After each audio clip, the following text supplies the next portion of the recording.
Ones that was talking that trash are the same ones circling wagons. You got me feeling like I'm Josh Allen. Yeah. What? You got me feeling like I'm Josh. Okay.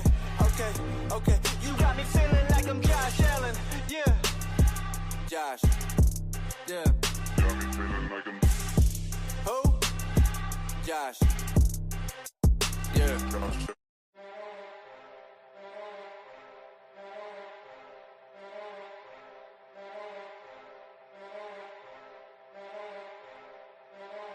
Ones that was talking that trash are the same ones circling wagons. You got me feeling like I'm Josh Allen. Yeah. What? You got me feeling like I'm Josh.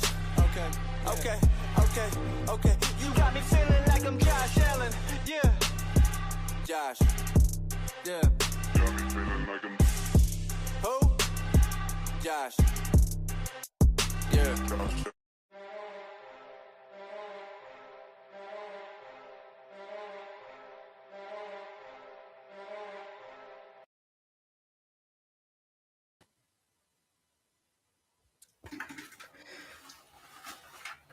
The Buffalo Bills snow plow through Burrow and the Bengals 39-34 to go 9-4 in the season. We are going to discuss all of this and a lot more on this episode of Circling the Wagons. Let's go. To my friend Nate and all the listeners of this podcast, no one circles the wagons than Nate Discate. Circle the wagons, Buffalo. Where else would you rather be than right here, right now? Hey, let's go Buffalo. Hey, let's go Buffalo. The Bills make me wanna shout.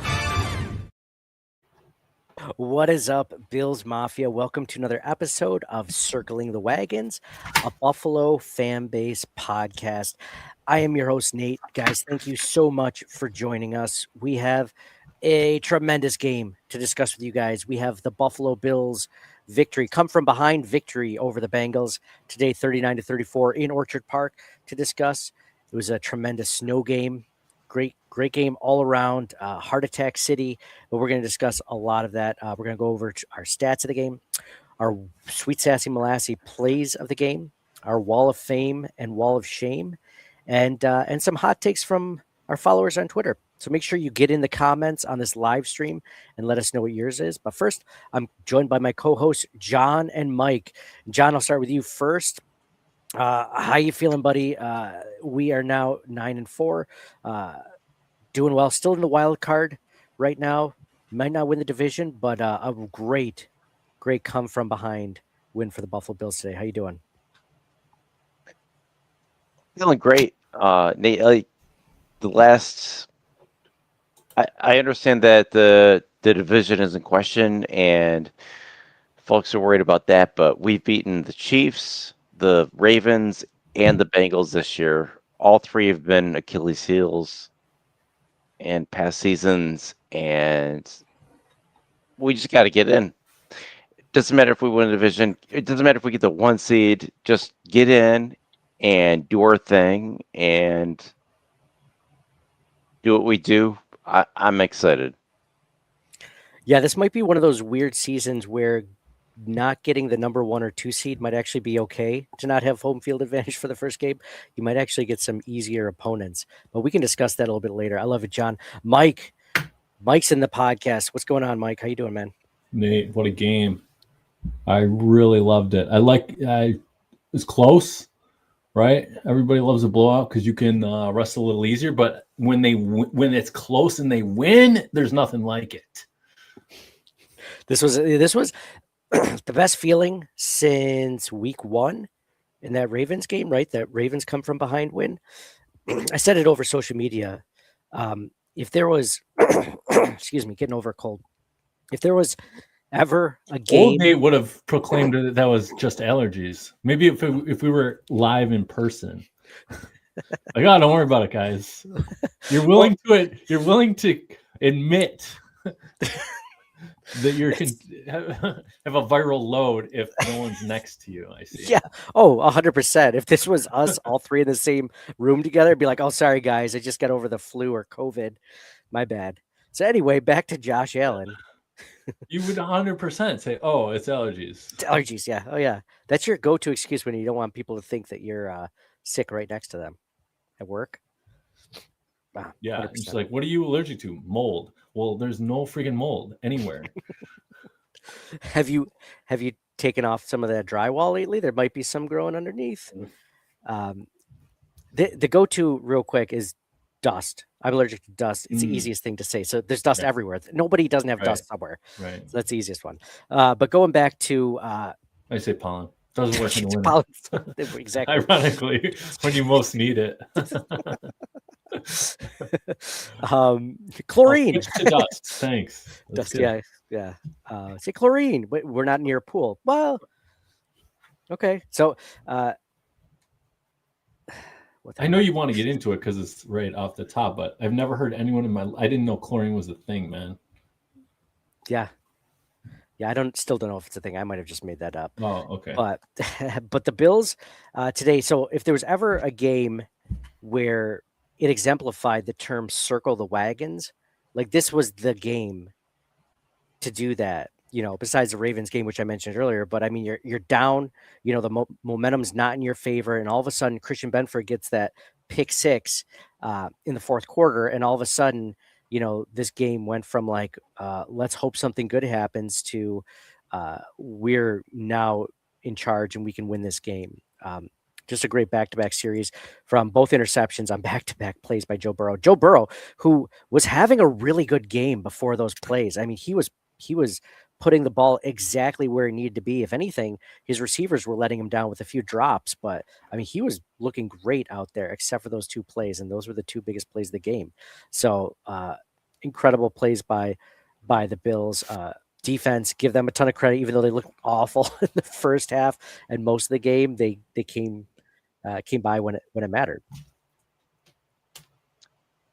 And it was a really weird game because after the first half and until the Bedford interception, you thought they were kind of out of it, and even after that, you're still nervous about the game. So that was weird, but also I thought that T. Higgins, he got banged up a couple of times. It looked like he had maybe a head injury, but he got back in and maybe had another injury later on. But I think he was kind of afraid to get hit after that. He had a good game still. Like his stats look good, but he had some drop balls after that, and I wonder if that affected the Bengals offense. Who are you talking about? Higgins, right? Yeah. Dude, it was like every play he was involved in, he was on the ground holding his head. I have not seen someone pointing at their head, being like, something's wrong with my head, and they do nothing. They just go run right back to the line. Well, the first time they went to the medical tent, and then he's fine. 6. Have you ever seen somebody being like, my head? I've never seen that. Nate, you're muted. Even Tua hasn't done that. He's gotten rocked before. So, yeah, they're like, well, you know what? You already went to the medical tent once, so we can't have you back there a second and third time. Like there's a limit on it or something. It's not like Bills games where there's like a line for the blue tent. Like it wasn't like that. You take a number. It's like a deli counter. Who's got 33? I'm 38. Jeez, this is going to be a long game. Yeah. I thought that was inexplicable, though. Next week, it'll be like, he's in concussion protocol.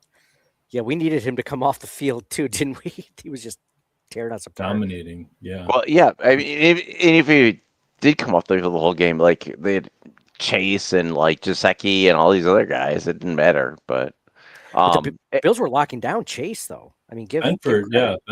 Amazing. Yeah, Chase was locked down pretty good, and the second half they blitzed more, which I don't know. I think it was maybe slightly more effective, but not that much more effective. It was something. It was something. They needed anything at that point.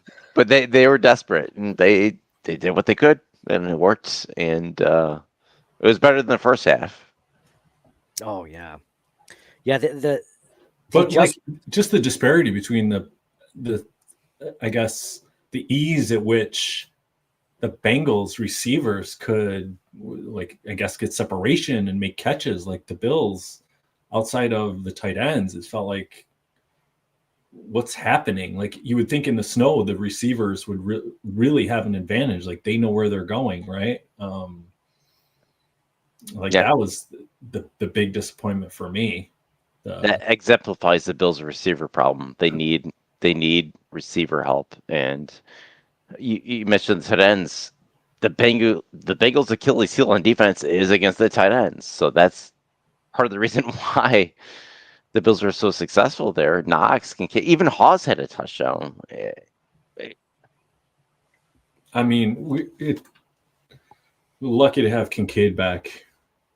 Yes, that's huge. He's huge to our offense. I don't think we realized it as much as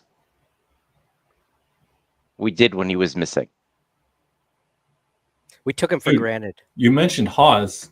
My guy needs to work on his touchdown celebrations. Right? He's just like,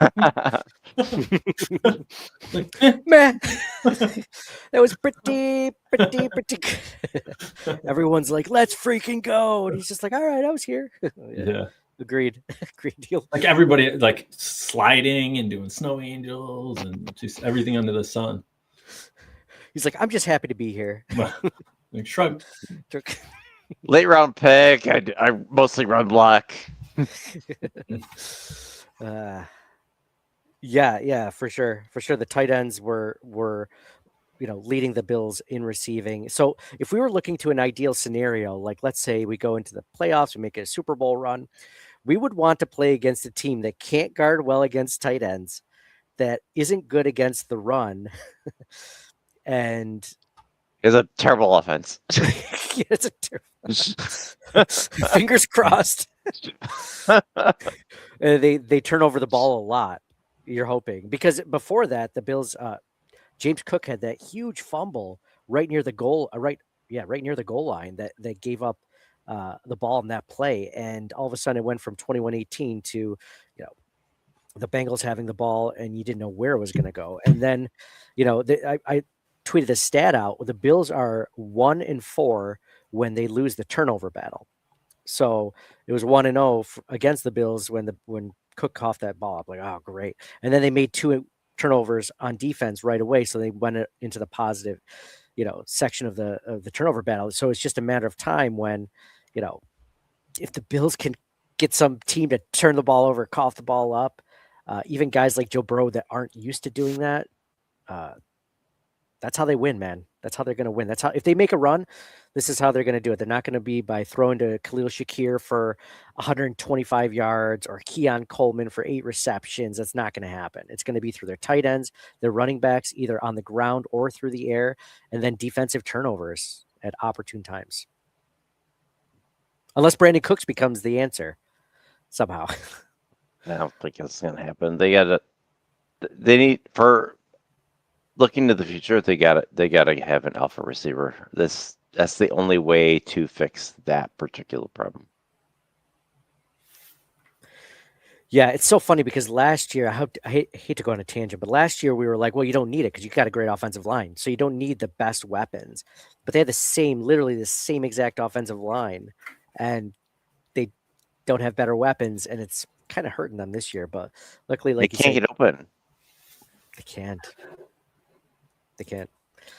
So who would have thought you needed wide receivers that could get open? That's such a weird concept. All right, let's go into stats of the game. On Buffalo Bills side of the ball, Josh Allen, 22 for 28, 251 yards, 3 touchdowns, 0 interceptions. Also had 78 yards on the ground, 8.7 yards per carry, 1 touchdown. He had that long 40-yard run, the 40-yard touchdown. Dude, longest of his career, right? That surprised me. Yeah, me too. What a great run too.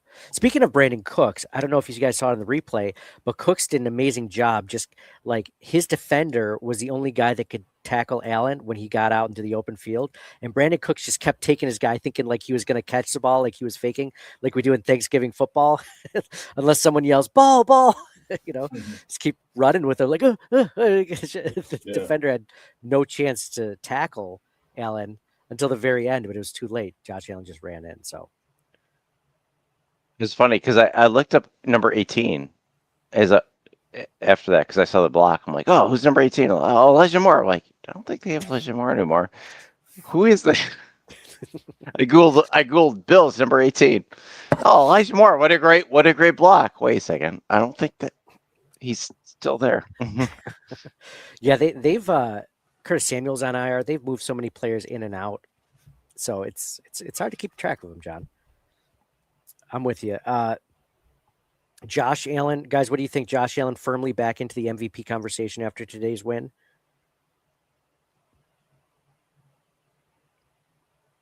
Yes or no? Before today, it was Drake May and Matt Stafford had the best odds for MVP. Where was Allen in that? I don't even know if he was top 3 at that point. Hold on, I'll find out. Next week's gonna be a big one for that, right?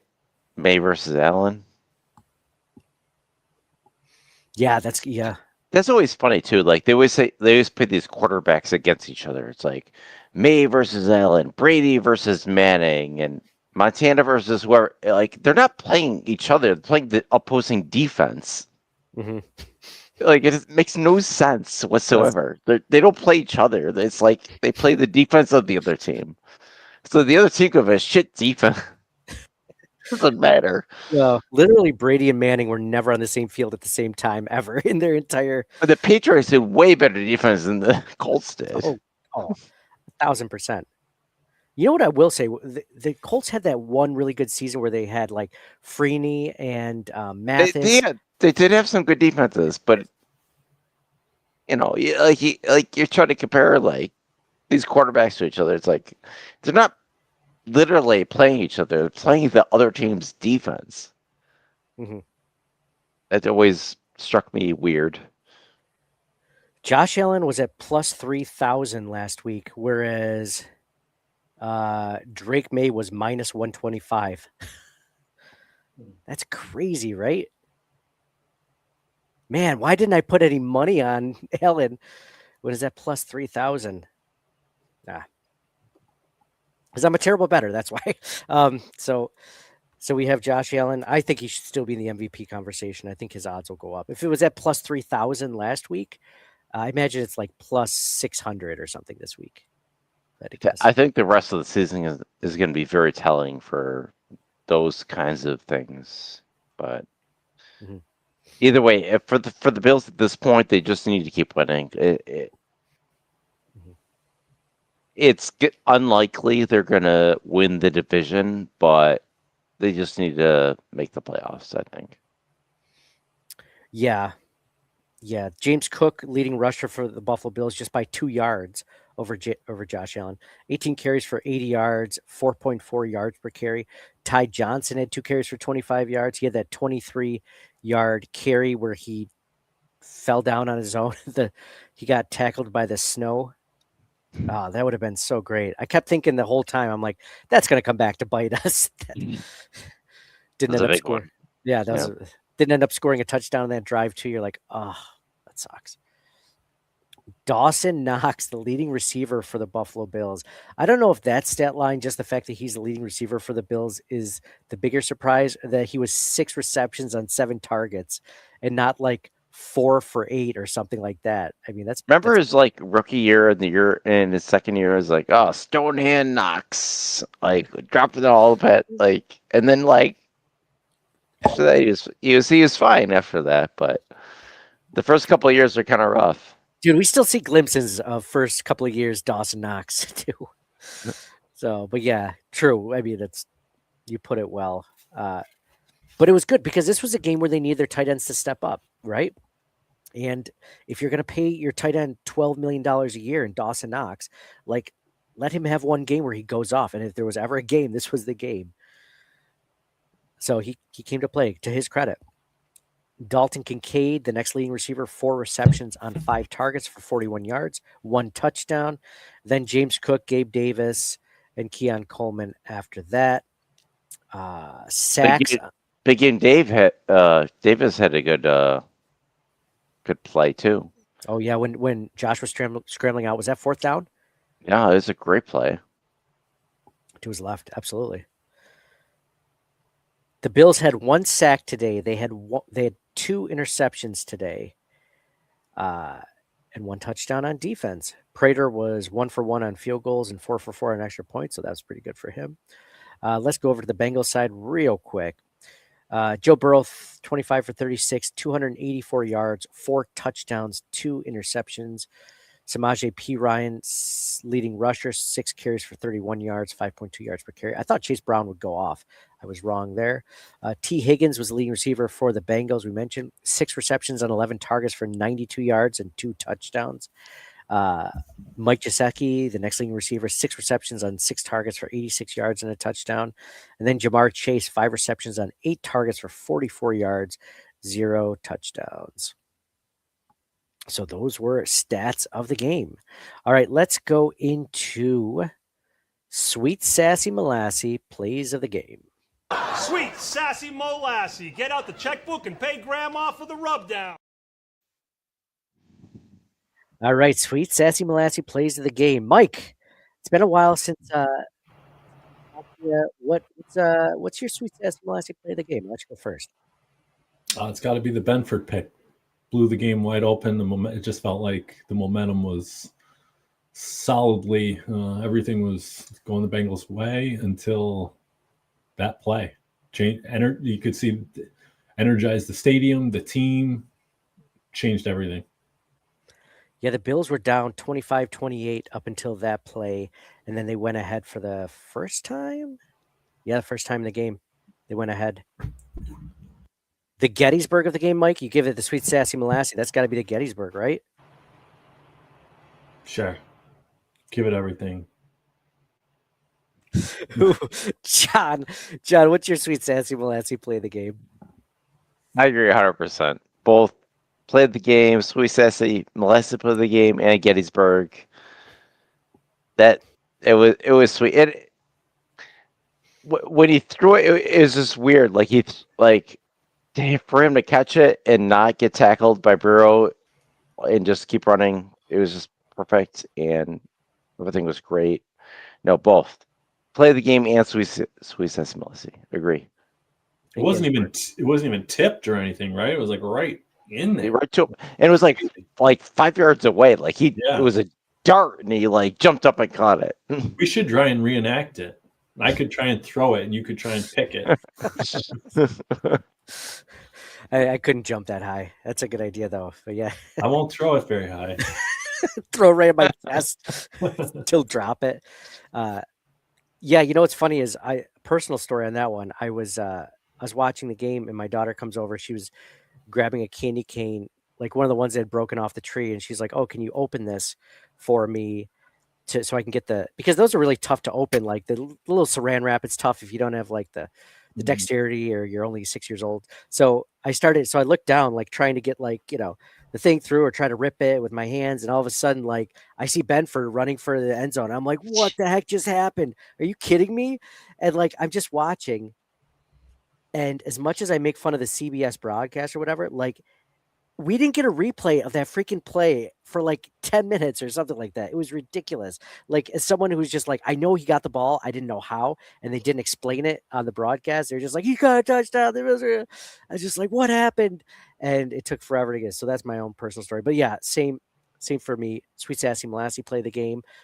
Gettysburg play of the game. I want to give a couple of shout outs because this was a game that had so many good plays in it.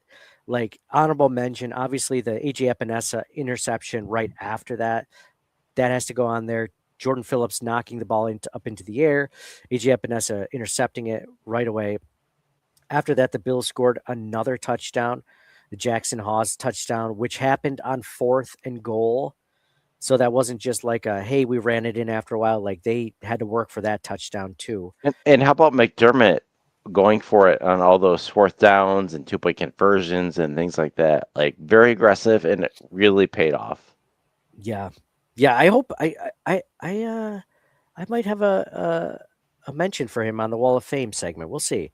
But that was 1,000%, John. Aggressiveness, continued aggressiveness today.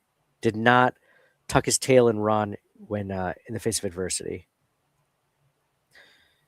Also, honorable mention to the failed 2-point conversion for the Bengals when they scored in 44 seconds against the Bills right after that, which is crazy. They went down the field in 44 seconds, scored a touchdown. And you're just like, but that stop on the 2-point conversion by the Bills. Now, mind you, Burrow ran into his own player and fumbled it. Whatever, but at least they didn't fumble it into the end zone and they got the 2-point, right? And then this play really stands out is Josh Allen. At the end of the game, the Bills needed a first down with 1:54 left in the game. Because if the Bills don't get a first down on 3rd and 15, then the Bengals get the ball back and they could potentially score a touchdown since, they did it in 44 seconds before. And this honestly was very close to my sweet Sassy Molassie play the game because he ran for 17 yards on 3rd and 15, got the first down. The game was over. That's literally what won them the game at the end of the game. Not the reason why they won the game, but that one sealed it. So great plays. Josh Allen putting the team on his back. Like he has to sometimes. Right before that to get it to, was it 3rd and 15, did you say, on the final drive? Man, it was like, I don't think they showed the replay, but when Allen was getting sacked, man, like it makes you appreciate a game of inches because that ball could have like somebody was swiping at him, and I think he just like lifted his arm the tiniest bit, and you're like, yeah, oh my gosh, that was so close, and they don't like. There's 20 things happening on any given play, but if that ball's forced out there, you're like it's over. The way the Bengals, it really felt to me like the Bills stole it at the end. The Bengals played so well, and if they got the ball back, it felt like they were going to win.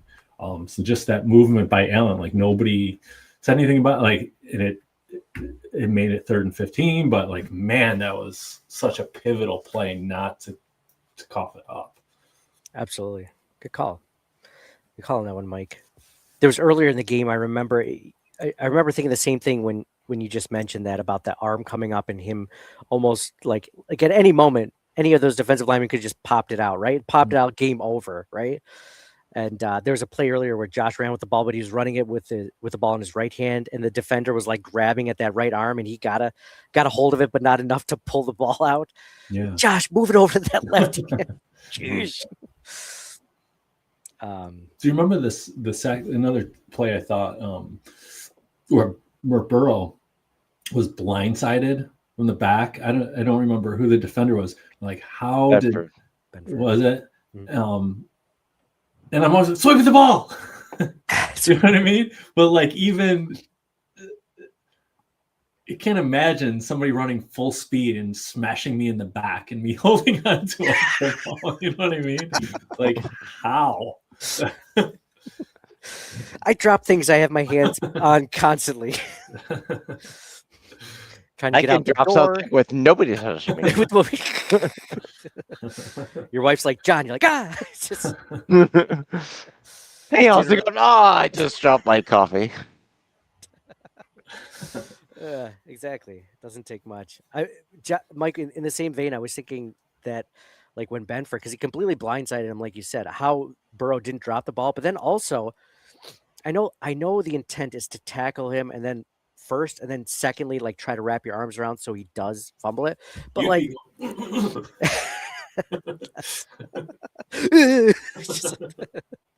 but like if he had just like not even tried to tackle him, because it wasn't like Burrow was even winding up to throw it at that point. Right, he was just standing there. He could have just like walked around and just tapped it out. Just took it out of his hand. I know they're going at 100 miles an hour, but yeah, just like not even hit him and just bloop. Like just yeah. I mean, worst case scenario, he picks up his own fumble, right? But it's like 10 yards back. Mhm. You know, I always think that too. that would be like that'd be so so non-football like for you. You're like, oh, whoop, dip. Like it's just instead of like I'm gonna tackle you to the ground. Whoopsie. So That'll be the thing in 10 years. That's what everybody will be doing. yeah, the celebration of that won't be like rip your chest, like let's go. It's gonna be like a Tiptoeing. a slight huzzah, like something non-masculine. Yeah, hip hip hooray, guys. So yeah, that was the Sweet Sassy Molassy plays of the game. All right, let's go into Wall of Fame. Wow.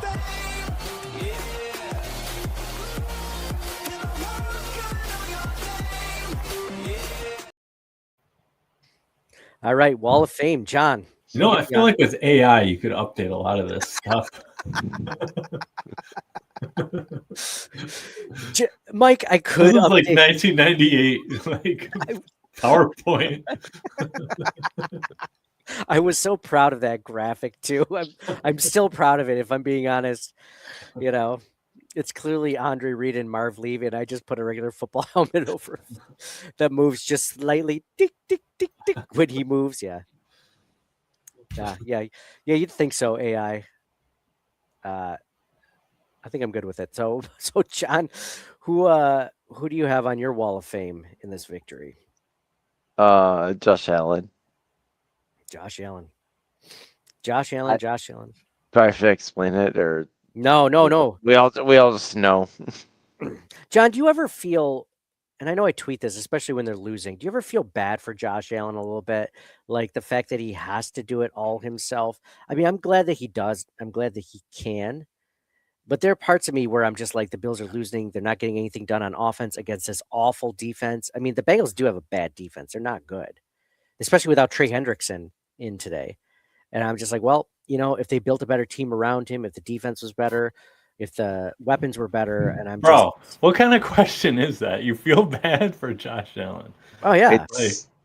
It's also kind of a loaded question because a lot of teams have very similar situations where they have a great quarterback and they don't win a Super Bowl or anything, right? Like Joe Burrow or like lots of teams have this situation. So I don't think any offense has as bad a situation of wide receivers as Josh Allen does, though. I mean, I think Daniel Jones has better wide receivers. But there's always something, right? Like he has a good offensive line. It could be reversed. Yeah, there's always something. Like Aaron Rodgers with the Packers. Like, they finally drafted a first-round wide receiver, but Aaron Rodgers is already gone. Or like, it doesn't. There's always something, and you gotta like in those years the Packers had decent defenses, but like you got to make compromises somewhere. So. Yes, there's always going to be a position that's neglected because you can't address every single position on the roster every year. You can't do it. Yeah, Brandon Beads made sure of that. There's lots of holes on this roster, but yeah, luckily we have Josh Allen. Mike, is Josh Allen your Wall of Fame candidate? I thought Benford. With the play of the game, the sack, I think Chase might be the best receiver in the game, just locking him down. Like it's hard to ask for a better performance, I think. Yeah. Whereas Allen, I mean, if we can, like every week, give it to him. I love that one too, because like you said, Mike, which just trying to lock down Jamar Chase, the best receiver, possibly the best receiver in the league, so much that the Bengals had to put him in its slot just so he would have a better matchup, so he could actually get the ball like that. And Benford took a lot of heat because he wasn't playing good the first half of the season, and now he's coming back to life when it matters the most. So I think Mike's just trying to pick somebody that's not Josh Allen, just to pick somebody that's just not Josh Allen, but it really is Josh Allen. So,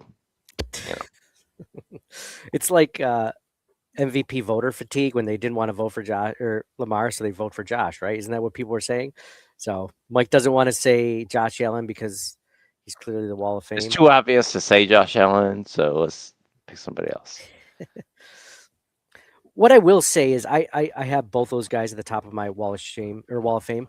One thing I will say is that Josh Allen was having a good game up until that point. They just weren't winning. But then when Benford made that play, I mean, he just took advantage of it. So was Josh Allen still going to have a big game even if Benford doesn't make the interception? Sure. Both Man. both quarterbacks are having big games. It wasn't going to matter. Yeah. I think I'd give it to Josh as well. Benford, a close 1A. A close 1A. For those people that are in the comments, let us know what you think for Wall of Fame. Mr. Big says Wall of Fame that equals the team literally woke up and played well in the second half versus a team who couldn't put up a bunch of points in the clutch. Wall of Shame, ball control by James Cook. Well, let's go into that right now. Let's go into Wall of Shame. Shame. Shame. Shame. Shame. Shame. I feel like that's about 8 seconds longer than. I also feel like the video quality could be better. Yeah. Hey, thanks. All right. Anyways, Wall of Fame or Wall of Shame, rather. I guess Nate's media clips for this podcast. You guys are really opened my eyes a little bit about how bad they are. So okay. So Mike, how about you? Who's on your Wall of Shame? Yeah, James Cook, I think, with the ball control. I mean,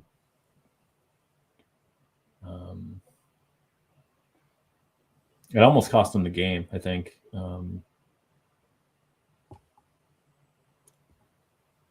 Amazing player, amazing runner, but like, geez, yeah, and back to back like that.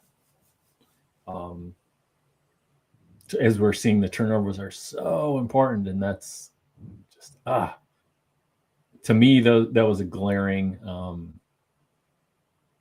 mistakes. And I guess the third down was atrocious.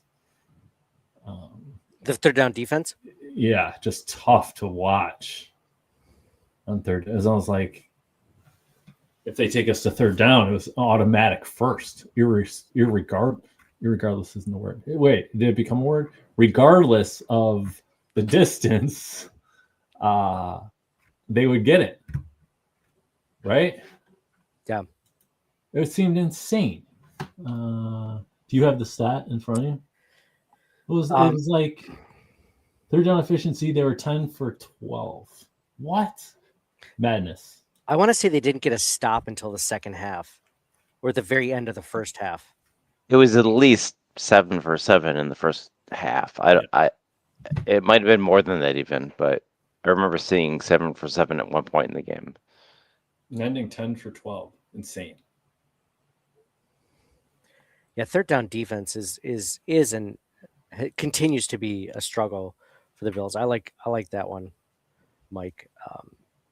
Way better than whatever your other one was. John, what about you? What's on your Wall of Shame? I think I'm along the same lines. I'm not going to say officially the defense because they did hold them to 28 for a long time or 21 for a long time. If I'm going to pick a specific player, it's got to be Ryan Vandermark. He had some penalties and allowed some pressures and sacks that he played well last week, but this week not as good. So I'm going to say Vandermark. Yeah, I've been hearing from people like Eric Wood on his podcast saying that Vandermark is a better fit for left tackle than right tackle where he was playing today.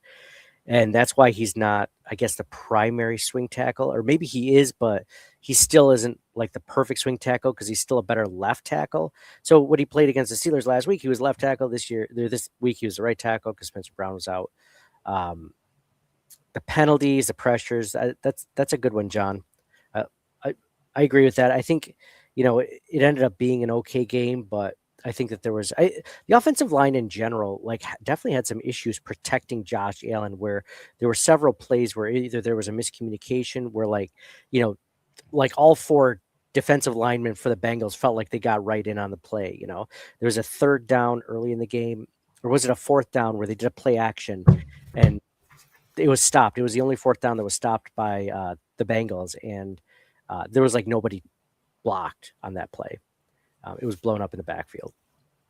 Yeah, I also wonder, like, because of last week versus this week, like, should Vandermark have stayed at left tackle and the Bills moved Dawkins to right tackle this week? I don't know. I think you got to keep Dion where he's the best. But like, but you want to take your strongest player and put him wherever. Like, your strongest player can play either tackle. You would assume, right? Vandermark is your weaker player, so put him where he's best, and then put Dawkins on the other position. That's just my opinion. I don't know the ins and outs of all these things, but that's just what I would do. Right? Like, obviously, Dawkins is your best player, and obviously he's best at left tackle, and so you got to move him out of that position because he's your best player at that position. But Vandermark, well, technically, Josh Allen is your best player, so where should we put him? Well, we're talking about offensive line, so Vandermark. We're talking about tackles. Spencer Brown versus, I don't know. If the Bills were having a problem running the ball, I would say the running back should hand it off to Josh Allen because he's good at running the ball too. Right? Like, you could do that too. Like, I think you're turning this around to make my point. What? But I think my point is really valid. I think, what if you put Dawkins at right tackle and Vandermark at left tackle, where he excelled last week? Dion hasn't played right tackle since like college, probably. I don't think he's been there. But so Dion is elite. He could play either tackle position, is my point. Vandermark is not elite. Let him do what he naturally does best. One side, John. You're a righty, right? Do you do things left-handed? I don't. I just go right. I think Dawkins is more versatile than Vandermark, is my point. Like, you pick up a pair of scissors. I don't know. It's an interesting concept because if you want to, so I have heard, though, it's very tough to go from one side to the other because of, like, you're used to like backing up with one side on one leg. The one thing I'll say, though, like, to your point is, let's say Dion Dawkins is 100% of his position, but he could be 70 or 80% as good at left tackle or at right tackle than he is at left tackle, right? But Vandermark is like 90% as at his best at left tackle and like 40% at his best at right tackle. Then all of a sudden, it's like, well, maybe Dawkins isn't as bad at right tackle as Vandermark is good at left. Like, I could see it. I mean, last week, both Dawkins and Brown were out, and they were fine. This week, Dawkins is back, Brown's still out, and it wasn't as good. And Vandermark was a liability. What's the difference? Interesting. The opponent. Yeah, he didn't have to go up against TJ Watt too much last week, but that's an interesting topic. If My you guys sends it out, it's like, I mean, there's so many things, but like, it's just something to factor in, like something to think about. You know what the Bills don't do a lot, like in-game changes like that. Like, when things aren't working, you don't notice a lot of, like, if the corner's getting burnt consistently on defense, like, they're not like, hey, you know what? Maybe we shouldn't let Cam Lewis play against that or line up against that player. Let's have someone else do it. They're like, nope, we're going to stick with it. Like, we're just going to keep doing it. Both Cam Lewis and Taron Johnson didn't have a good game today. Nickel and dime corners. Harrison had some good plays. That was nice to see. Okay, can we talk about when the Bills went up 39-28 with how much time was left? 3 minutes, 3 seconds. Shouldn't that game be over? Did you say 3 minutes, 3 seconds? Oh, 3 and 3. I got it. Yeah. Like it should have been. I was very surprised. They went the Bengals went down 4 plays, 66 yards. And I was not surprised at all. I was shitting my pants the entire time. I was not surprised. And then that they were gonna. I don't know. I thought that should have been over at that point. It should have been, but these games. 13 seconds. So that was going to be part of my wall of shame, was like the third down defense, but also their lack of aggressiveness in the first half, and parts of that drive was like staying 5-6 yards off these guys. Right, it's a 3rd and 19 or 3rd and 10, and like the cornerbacks are playing zone and they're like 10 yards off. It's like, well, they made adjustments in the second half. They were desperate. They were blitzing. It didn't always work, but they tried whatever they could do. Pass rush is on my wall of shame, even though there was that Benford sack. I mean, they looked. Oh yeah, terrible for sure. The defensive ends need to get that. Yeah, Burrow had all day on some of those plays. Isn't that sad when Joey Bosa is out? Like the pass rush is completely non-existent. Like he's the kind of guy that you bring in to like complement your pass rush, not to be like the only guy that can pass rush. Well, it's just like when they brought in Von Miller and then he got hurt and then no more pass rush. It was done. Same thing. I did get word from a source that Joey could be ready next week. So is it the same source that said Maxwell Harrison's out for the year? No, I'm not on speaking terms with that source, John. No, it's not the same one. That's why I bring it up. So I'm like, okay, well, the guy has actually been giving me information the last few months, and it's all been right. So maybe now I'm ready to say it, that it's right. So have we heard anything about Ed Oliver? I know that like we're all saying like way like when he first got injured, he'll be back for the playoffs. Is that still on track? Does anybody know that? So there was a video of him on Instagram without like his because what did he tear his pectoral muscle, right? Or was it a bicep? I can't remember. I think it's a pectoral muscle. And he wasn't wearing like that chest strap or something. He was throwing his like toddler up in the air, and they're like, oh, that's a good sign for his like rehab, right? I'm sure that's enough weight that he can be, moving around. So that's still, I think the time frame is late December, early January. But I don't know. I mean, we'll know when the 21-day window opens and he returns back from IR. It's just a matter of, when can that happen? Can't happen soon enough, to be honest. Yeah. But yeah, so lack of pass rush is my wall of shame on this one, and it's just they got to manufacture it somehow. Of course, it's been on my wall of shame for like every season except when Von Miller was healthy and they had. And I can't remember who they had across from him. It was a really good free agent pickup, but then Greg Rousseau. Leonard Floyd. Thank you. Those first 3 games are awesome. He was incredible. He ended Aaron Rodgers' season that year.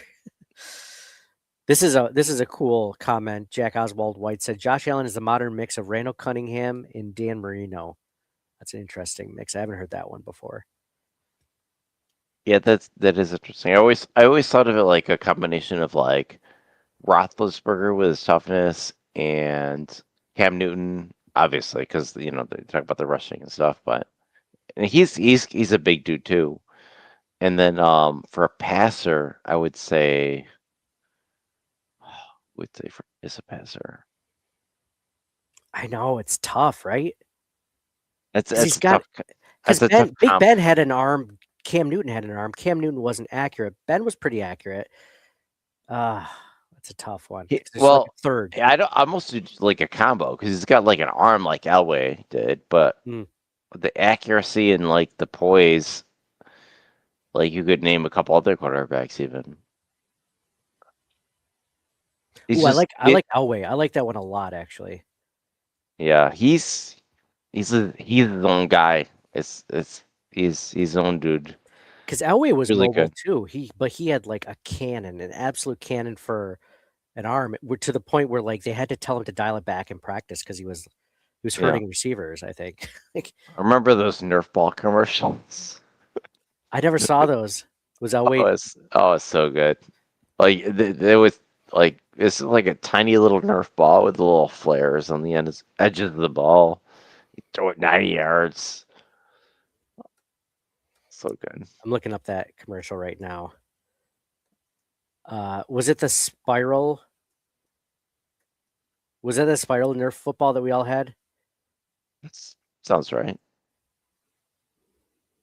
Play it on the thing. Hold Can on, do I'm that? about to. You think I won't? I'm about to share my screen right now. There we go. Bing. You see it? The new farthest flying Vortex Mega Flight. I'm John Elway. I set a world record by throwing the Vortex football over 90 yards. I'm not John Elway, but I'm gonna smash John Elway's record with the new Vortex Mega Flight. A new record over 100 yards. Awesome throw. It's an awesome ball. If you want to smash your own record, you want the new Vortex Mega Flight. Yes, that is the exact commercial I was thinking about. That was awesome. Dude, my son and I have that ball still. It's awesome. They still make them. Freaking crank that thing. John always like, "What, you think you're better than me, kid?" Think break my records out here. I got the Nerf ball. Of course I can. Mm-hmm. So I feel the natural extension is to have Elway then throw the ball. Like, don't you want to know how far he can throw it? Yeah, some guy off the street can throw it. Yeah, beat his old record. Well, I mean, you don't have to throw more than 100 yards, so it's already like the field. It's like Tacoma Super Bowl. I feel like that could be an SNL skit where he just pushes the kid aside. He's just like, "Hey, what do you think you're better Well, I than can me? throw Let's it do 200 yards. Well, the receiver can catch it and bounce. And Oh man! All right, let's get to our. Let's see, hot takes from Twitter/X. All right.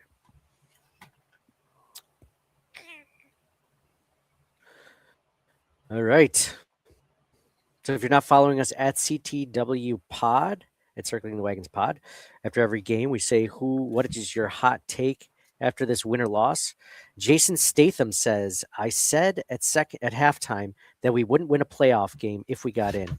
After that second half, I'm still not sure. Thank you, Dawson Knox, for turning up for turning up for once." You know, I'd actually kind of disagree slightly in saying that it gave me more confidence after that second half that like maybe they can be in any game, you know? I mean, the Bengals are. So I was listening to pregame before the game. The Bengals are 12-5 when Joe Burrow has Jamar Chase and T. Higgins in the same game. So it's not like they're a good team still, like especially with Joe Burrow. This isn't just like a 4-8 Bengals team. This is a team that could still get hot and make the playoffs if the Bills don't beat them. Big Don't Mike you think says, anything can happen, right? Any Sunday, any year, enough monkeys typing on a keyboard, like just get in and then see what happens. You could be the number 1 seed and go home, or you can be the last one in and go on a run. You see it time and time again. Do you think the one season where like the Bills barely get in, we're just like they shouldn't even be in? That's the time they win it. It's so fluky. Yeah, definitely. I think there's a chance. Absolutely. So you're saying there's a chance. Mm-hmm. Big Mike says, hot take. Josh Allen seems to have regained his Superman status, regardless of the coordinator's inability to maximize his talents. All we need now is for Josh to have a chance to throw the ball deep. One thing I'll give credit to Joe Brady for is he seems to finally be willing to roll Josh out on some of these plays where Josh has multiple different routes or receivers he can throw to in that, like different reads. And then also he can run with the ball if he wants to. He's finally, I mean, mind you, this shouldn't take his third year as a coordinator to start using more of those plays, but he's finally starting to do that. The only tough thing about rolling out is you're kind of limited to half the field. And if he's rolling out to his non-throwing, or he's rolling out to his left and he throws with his right arm, that can be a problem too. Well, maybe not for Josh Allen, but it limits plays, I think. But it's Josh Allen, so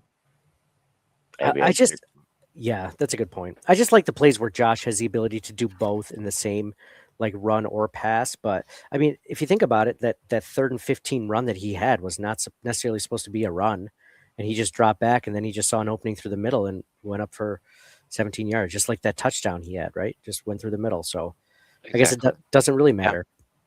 You don't need to set that up. Chad Labrie says back-to-back weeks that Christian Benford came up huge. Defense was a huge key for this comeback victory for the back-to-back picks. Josh Allen threw the cape on again to lead the offense again. Go Bills. Happy Victory Monday. Absolutely. Christian Benford might win Player of the Week 2 weeks in a row with that play. Go Bills. Buff on Wax says, our defense really needs to stop giving up so many points. LOL. Yeah, that's ideal. Defense. The only thing that scares me about the playoffs is what they always say, defense wins championship. Our defense is not. We're not going to win a championship based on that statement alone. So my thoughts on this is, I think as far as the Bills are concerned, if the Bills can hold their opponents to less than 30 and the Bills can score at least 30, which I think is reasonable, that's all they need to do. So 29 or less for the defense, 30 or more for the offense. I think that's reasonable for this team, right? Mm-hmm. There's only one team I'm scared of going into the postseason. That's Houston, just because they blew our doors off. I mean, that wasn't even competitive. That's the only team that scares me right now. A team with a tremendous, amazing defense and a good offense. They're like my dark horse candidate to make it to the Super Bowl because they have such a good defense. Yeah, they do have really good defense. Charlie B says, my hot take and Gettysburg play are the same. Christian Benford's interception of Joe Burrow for a touchdown. Richard W. Griswold says, legendary win for the Bills. Allen at the top of his form. Christian Benford is a rock star. The defense, well, they got their act together in the second half, long enough for the win. Cook's near disastrous fumble offset by back-to-back INTs off the hands of Burrow. Thanks, man. I tweeted this out that the Bills had a 9.4 or 8.4% chance to win the game by the what is that stat, ESPN? Win probability. So it tracks it during the game. And the Bills, after that Gesicki touchdown, the Bills had a 8.4% chance to win. And then all of a sudden, obviously the 2 interceptions, and then they won the game. So it's pretty crazy how much of a swing. I saw that was like the biggest swing in a game since I forgot. Next Gen Stats tweeted that out. You have to check it out on Twitter, but it had been a while. Original Hatriot is in. He says, hot take is that the NFL is done caring about concussions. Ooh, there we go again. T. Higgins had 3 solid head strikes with clear body effects during the game coming off concussion protocol. This protocol is just for show. Mike, there's your burner account, man. This is just like what you were saying. It's true. You have a guy pointing to his head being like, I think I have a concussion. No, we're good. Well, they took him into the tent, and then he came back in and he didn't look right after that. No. He had big stats still, but he didn't look good. He was dropping balls and like that was rough. He was concussed so badly he could only catch that touchdown with one hand. Hmm. It was like, Yeah, it's I tough. know. It was up and down. Like he was. It looked like he was down and out for a while. He was dropping passes, like afraid to get hit, and then Yeah. like later on he was back into it. But I don't know if he was smelling salts or what. But Speaking of smelling salts, you ever watch James Cook use smelling salts like right before a run? Like he's like sniffing that thing like yeah. Have you ever seen that before? I just noticed it last week. I knew that there was a story about him doing it, but I really just noticed it well, last week. you can bring your own apparently, so it's fine. Oh, really?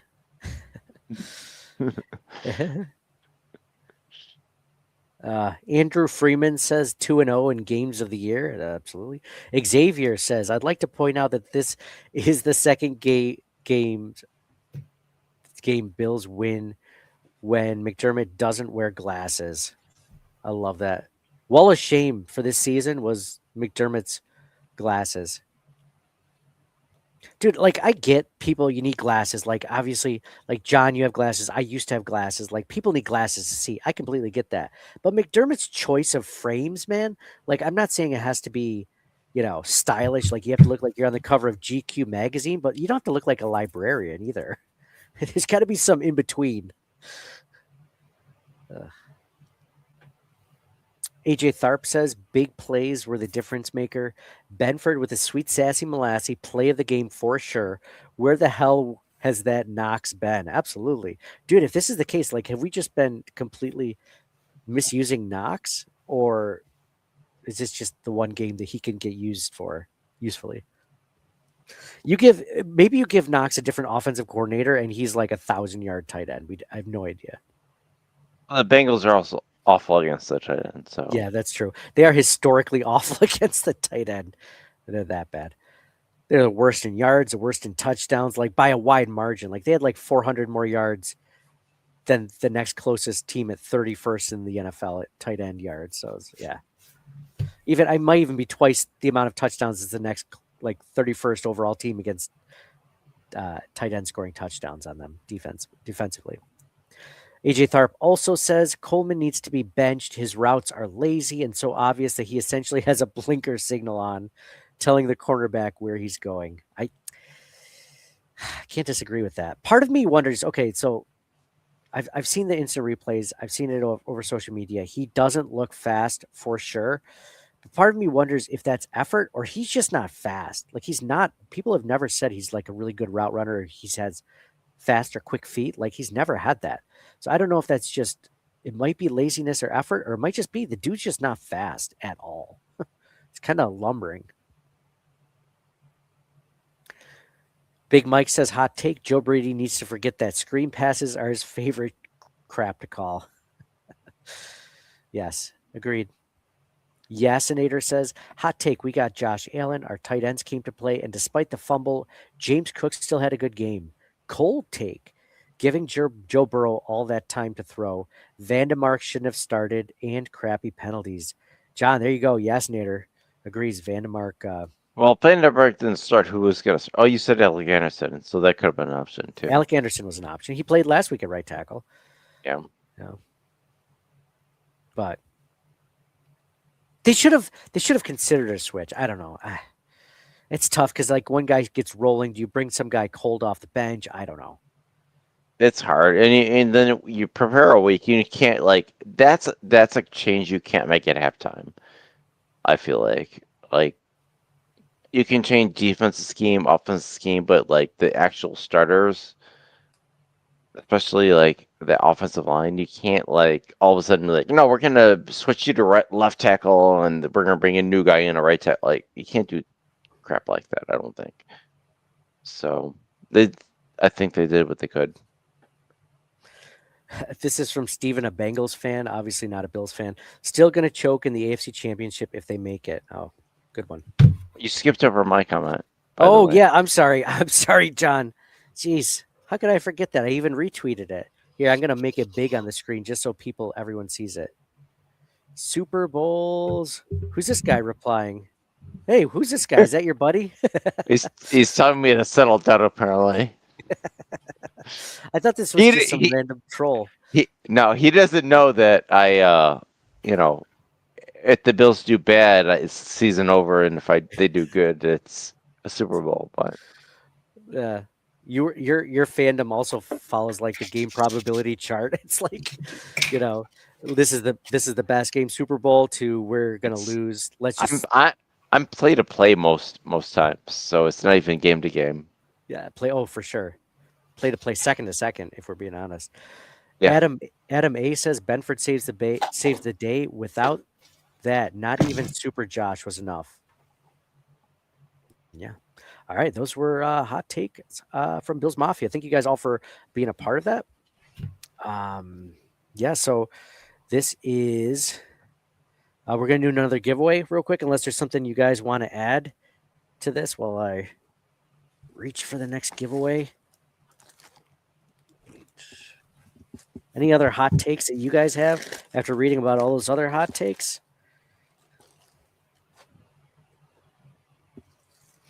There's a Taron Johnson jersey that we're going to give away. Should I just give away the Taron Johnson jersey tonight? Should I save it? Signed Taron Johnson jersey. I don't know if anyone's going to want it after the game you had, but they won though, so that's the most important thing. And he's been a great Bill. He's still good. He's been a great. One bad game, people are like, "Nah, I don't want this one." Give it to me. If nobody wants it, I'll take it. Okay. All right, that sounds good. All right. So for those of you there, so one of our listeners, Charlie B, which I've mentioned his name a few times, he actually just left us a review. And Charlie who? Charlie B. Oh, B. I thought I heard Bean. I wasn't sure if it was related to Brandon. Charlie Bean's like, your show sucks. Every time they make fun of Brandon Bean's draft picks, I hate them. No, Charlie B, just like the letter B. Says, okay. CTW is great. Listening to Nate and the crew is like sitting around a table with your friends. They make valid points, honest critiques of the game, and few laughs to boot. And a few laughs to boot. I love how they encourage fan participation. Absolutely. In fact, Charlie mentioned over Twitter, he's DM me. He's like, "Hey, you know what'd be fun is if you had a few listeners come in like after the season is done and to just kind of break down like thoughts on the season and stuff like that." I'm like, you know what? That's actually not a bad idea. It'd be fun to get like 3 or 4 listeners, maybe give you guys a week off, or if you guys want to be in on it too, we could have like a 5 or 6 person panel and then just kind of like forensically break down the season. Where did it go right? Where did it go wrong? Like that's kind of a fun thing maybe do for 1 week. So we'll see. You did something similar to that once. You did like a contest where somebody won and came on. And the original Hatred. The original Hatred was on. Exactly. Yeah. So that's happened before. Yeah, maybe I just do. Yeah, maybe I do the random thing picker. I pick like the 3 or 4 most interesting people that participate in these live streams, or just in general. Yeah, maybe we'll see that. I like that idea. So remember when you gave away those seats from the stadium? Yes. Yes. Yeah. That's a good one. It's a good thing to give away from our old sponsor. Yeah. Didn't we almost like smash out the window in one of our cars? I can't remember. Was it my car? Your car? We got him in, and then we were going to slam down the trunk and the armrest was poking out. Like, oh my God, thank goodness. Those things, it's funny because I just had back surgery, and so Mike, you had to carry those things. Those things were freaking heavy, weren't they? Oh my, I needed back surgery after that. Mike has 3 bulge discs now. But yeah, those things they're just solid, right? Of course they have to be. Yeah. They probably have to. What do you think the weight limit on those seats are? Like 300-400 pounds? Jeez, they better be for the fans sitting in them, right? Yeah. Week in and week out. Yeah. So you're probably talking like it's probably about 100 pounds you were carrying. No joke. Oh, easy. Easy. I mean, you didn't struggle that much, but yeah, you were just like they were sticking up. did we not slam it in, or we just like did it slowly just to be safe and see if it was going to hit? Because you have we almost did, and then we were like, "Whoa!" And we kind of caught it, and then we just moved it in farther. I'm so lazy. So lazy, like, that's probably good enough. Smash. But that's how you hurt your back, like lifting it away from your body, right? Oh, true. Yeah. So. Yeah. Jeez. Well, I didn't say you were being lazy. I wasn't helping anything, but yeah. Dude, you know they're selling the seats from the stadium now. Oh yeah. Yep. So that was a hell of a prize to give away. Yeah, I think they're going to do the same thing with this stadium, right? So like they're just going to it's going to be the weirdest demolition of. No, they're selling them. I think like $650. Oh, that's right. I'm sorry. Yeah. They are already selling them. Yes. Yeah. So $650. Man, so I gave away a $650 item. Jeez, or at least 300. That was like season tickets for us back in the day.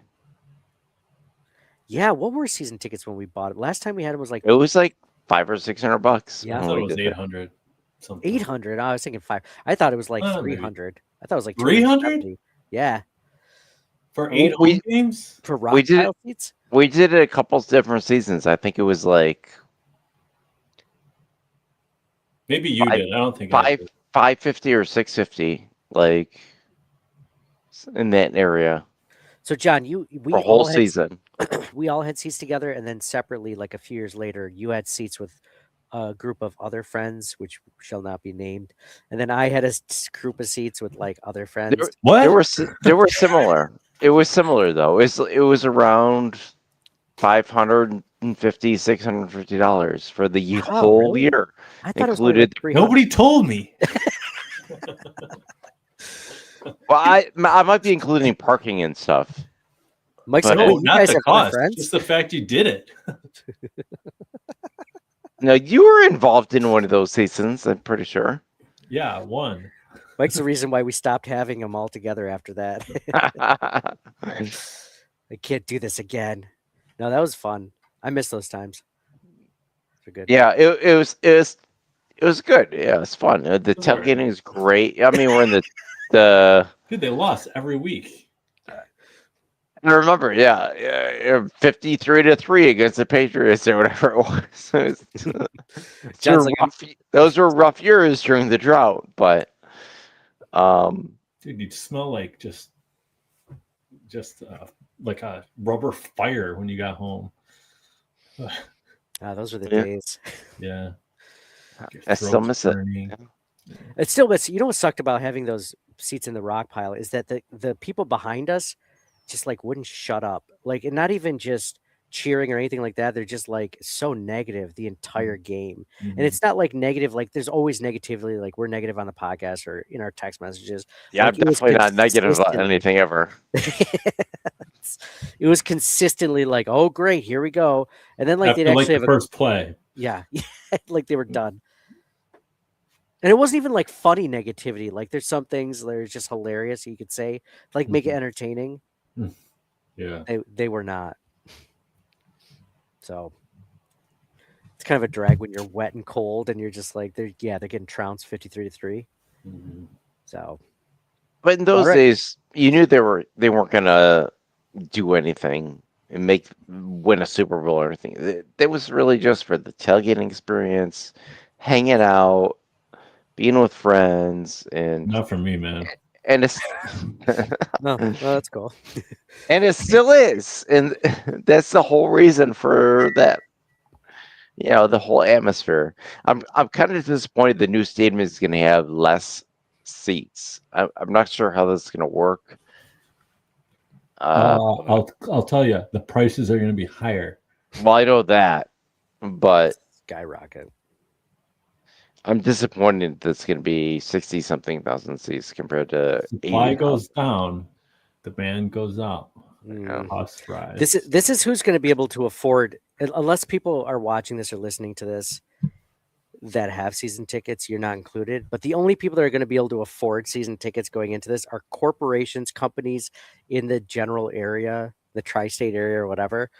Them boomers that are, living fat off the pensions and 401ks, and then like trust fund kids.